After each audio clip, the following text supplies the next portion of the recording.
আপনি জানেন কি ওয়ানডে ক্রিকেটে কোন ক্রিকেটার দ্রুততম 100 উইকেট নিয়েছেন? সাকিব আল হাসান, ওয়াসিম আকরাম, শেন ওয়ার্ন নাকি তামিম ইকবাল?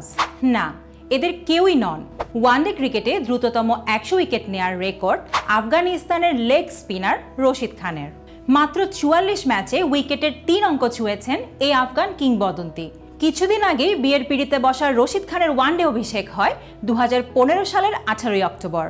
সেখান থেকে মাত্র 2 বছর 158 দিনে ছুঁয়ে ফেলেন 100 উইকেটের মাইলফলক। ওয়ানডেতে দ্রুততম 100 উইকেট নেয়ার তালিকায় এর পরেই আছেন অস্ট্রেলিয়ার মিচেল স্টার্ক, যিনি এই কীর্তি গড়েন রশিদ খানের চেয়ে 8 ম্যাচ বেশি খেলে 52তম ওয়ানডেতে।